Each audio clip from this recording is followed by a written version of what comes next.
There's nothing fictional about what you're going to hear. It's the true story of two men who suffered and died.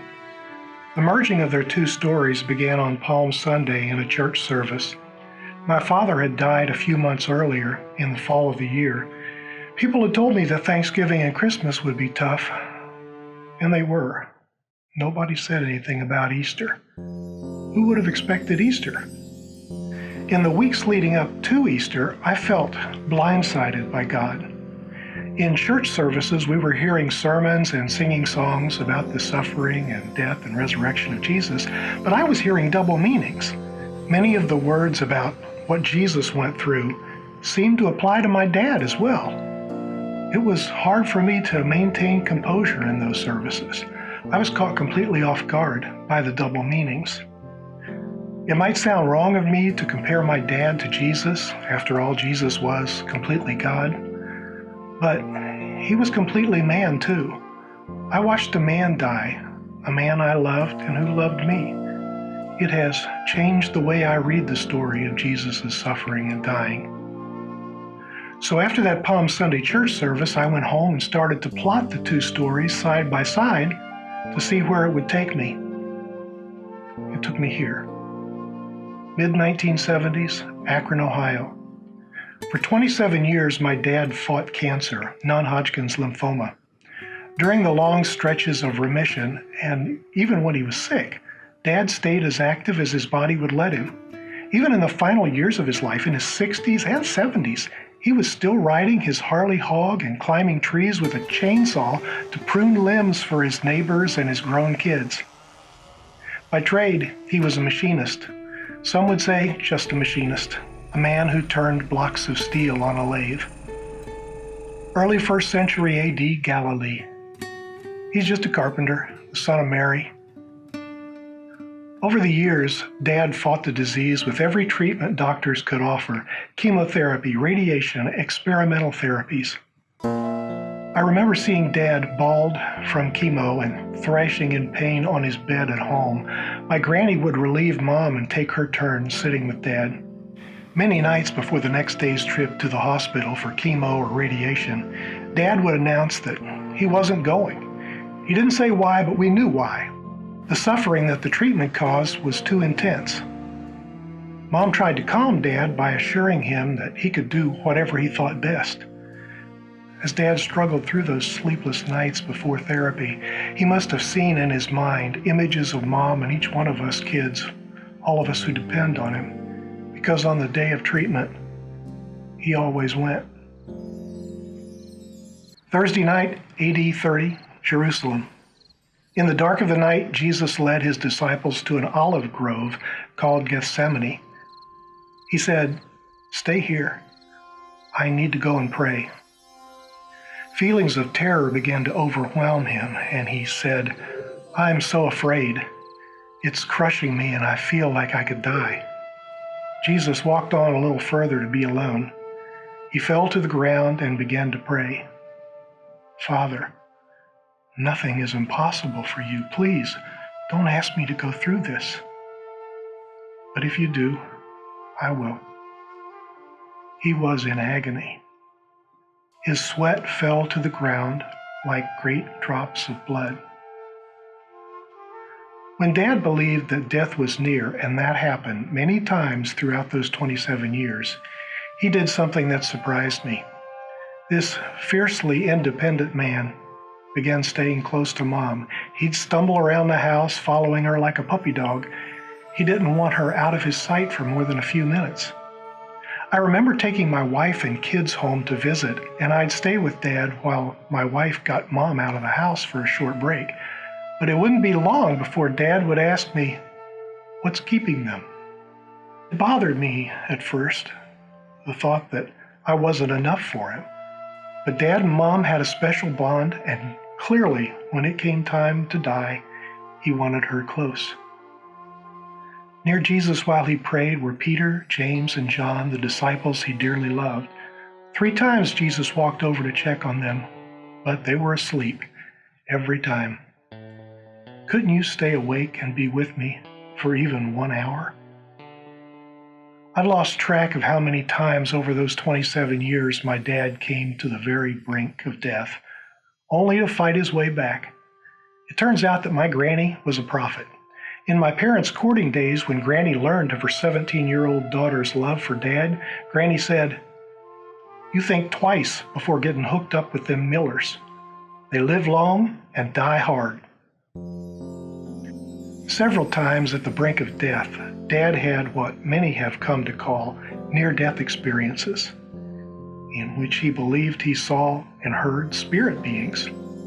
Dad never liked to talk about this, partly because he thought people would think he was crazy, and partly because the messages he received were deeply personal, some of which he never told us. He believed he saw Jesus, my granny after she died, and my baby brother who died a few hours after he was born. On one of Dad's stays in the hospice center, a place where terminally ill people can stay, my two brothers and two sisters were in the room with him. They noticed him staring up at the ceiling above the entrance to the room. One of my brothers asked, "Do you see an angel?" Dad nodded, and his eyes began to move as though following an angel, gliding across the room. Dad, weary enough to die, released his hand from the grip of my sister and raised his arm up, and he pointed up. Then with a burst of energy, he raised his shoulder off the bed and reached out as though trying to take hold. "Not yet." That's what he whispered, repeating words only he could hear. I know.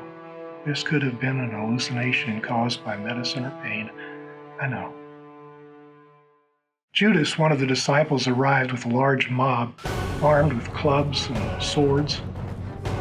"Go ahead, my friend. Do what you came for."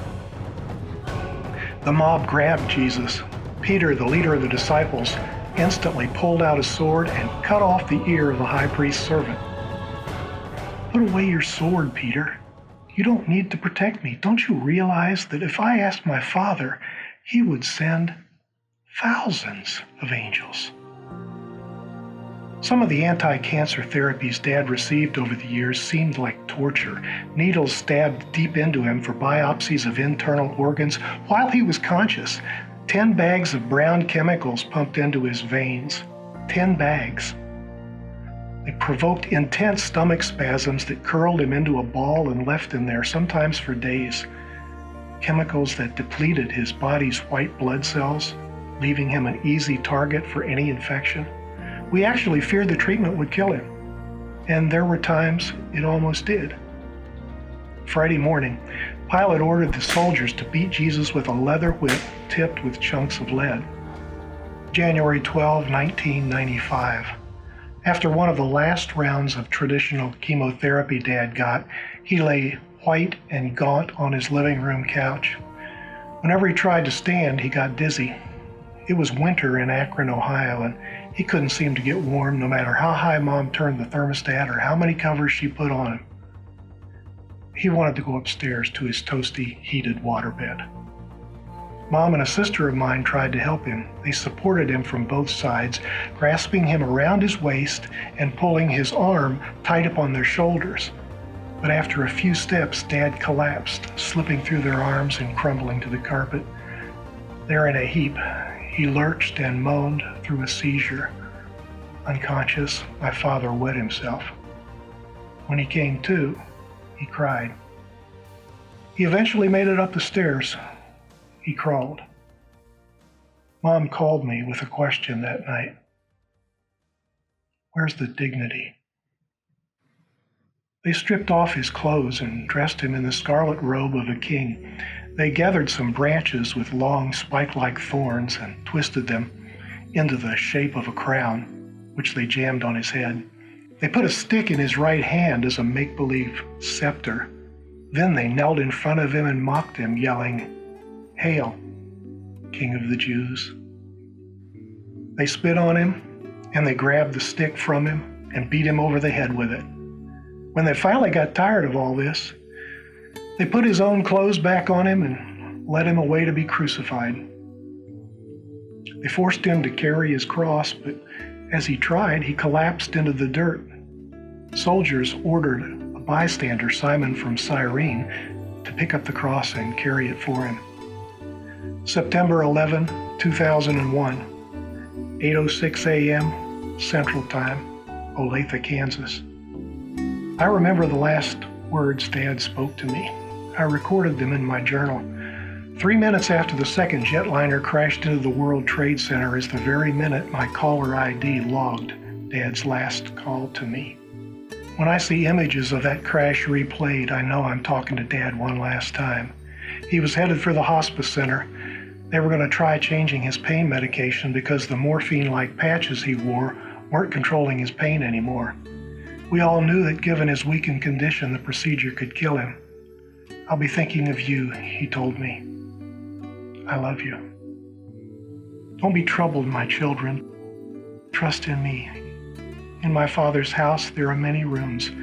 I'm going to prepare one for you. When everything is ready, I will come and get you. Of that, you can be certain." Tuesday morning, September 25th. I flew home to be with Dad. By the time I got there, he was in a coma. He had lost half his weight and he looked like a corpse from the Holocaust. Mom had taken him home to die. "I'm here, Dad. It's me." I hoped for some response, a glance, a slight squeeze of my hand, or a trace of his smile, but I was too late.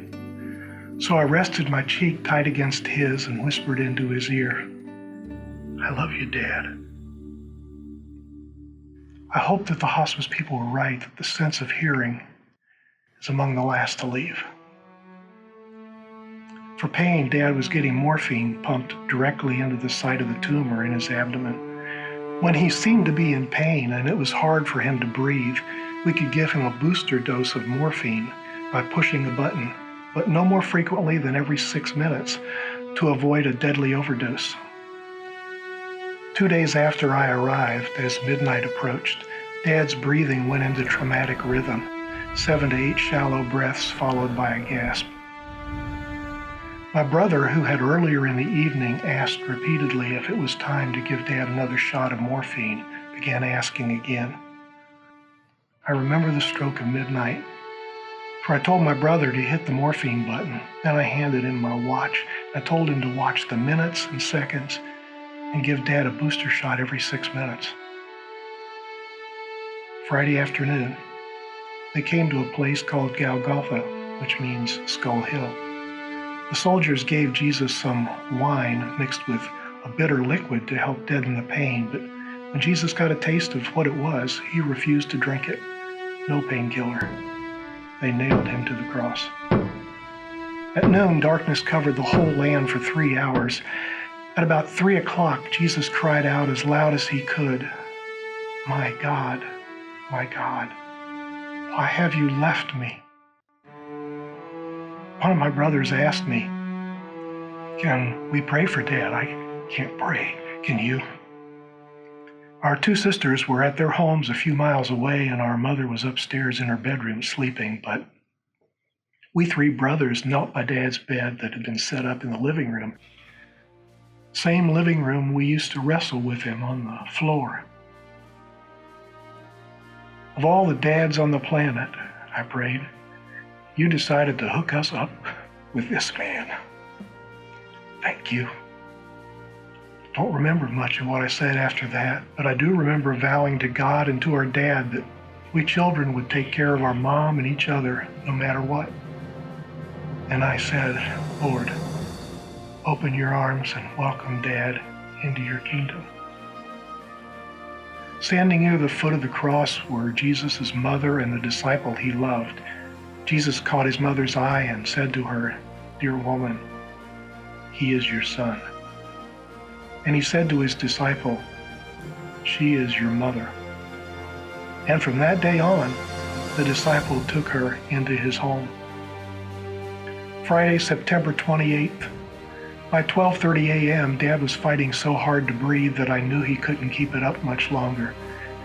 "Get Mom," I told one of my brothers. He came back down the stairs without her. She had sat up in bed, but after my brother left, she thought it was a dream and went back to sleep. Call the girls, I told him. On the phone, he dialed our sister who lived 15 minutes away. Hello? Get over here now. That's all he said, and exactly what he said. Dad's breathing grew fainter. His chest muscles surged as before, but the air exchange wasn't happening. Nothing seemed to be reaching his lungs. Rhythmic, shallow breaths gave way to struggling, fading attempts to catch any breath at all. Then sounds began slipping towards silence, motion towards stillness. It's okay, Dad, I said over and over as he faded away. My brother dialed our other sister who lives 10 minutes away. By the time she gets here, I said, he'll be gone. Both sisters called. My brother began dialing his home to tell his wife to come. He's not breathing, I said. I lay my head on Dad's chest, trying to hear his heart. There was no sound. I pushed my ear so hard against his rib cage that it hurt me. It felt like I was pushing against a row of steel bars. There's no heartbeat, I said. My brother made the pronouncement when his wife answered the phone. He's gone. I watched in horror as a wave of chalky white color swept up from my dad's chest, washing over his face. The sweep of color was distinct, as though God himself had pulled a shroud up over the body.